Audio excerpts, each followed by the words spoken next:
Hey YouTube! Today we're going to learn how to create defaults within the TurboLister program. Defaults are extremely versatile.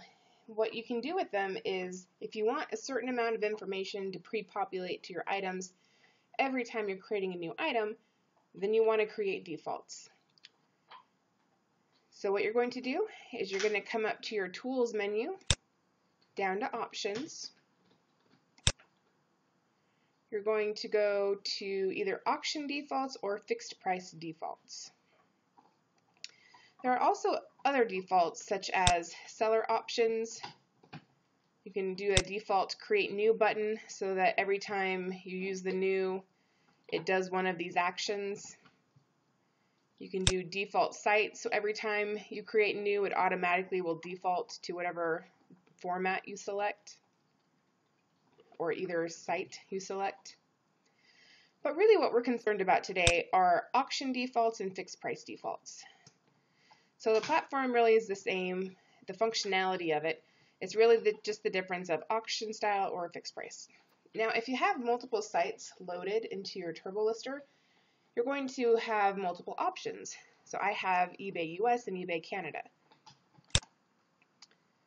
So for eBay US, you can put description text in here.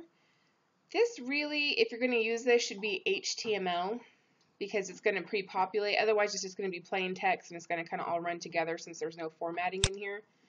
But we can just, put this as a test in here. You can do price and quantity. If you're always going to have the same start price for your item, you can, so let's just say $5 and we always want our buy it now price to be $25, that kind of thing. You can set your duration. Any kind of listing upgrades that you would want to include. Your shipping costs, let's go ahead and just put, regular information in here. Let's say free shipping to make it quick.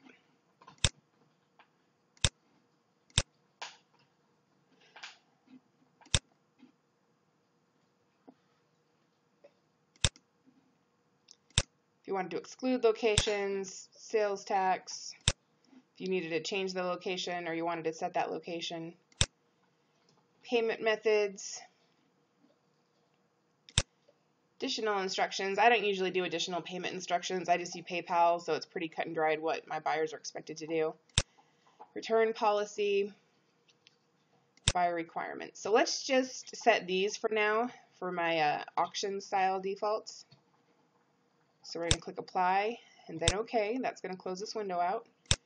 Now when I create a new item, my information is already filled in for me. See how it says this is the test? And this was that box I was telling you about. This is really meant for HTML, so I don't necessarily recommend using the description default unless you're putting HTML in there. But all the information that we selected earlier is all showing up. So let's go ahead and cancel out of this, and then let's create some fixed price defaults. So tools, options, we'll do fixed price for eBay US. We'll say this is another test.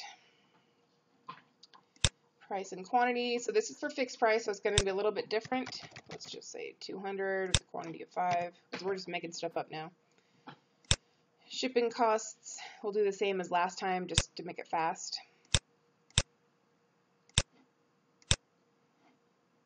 Payment method, we'll say immediate payments required. Return policy, buyers, all good.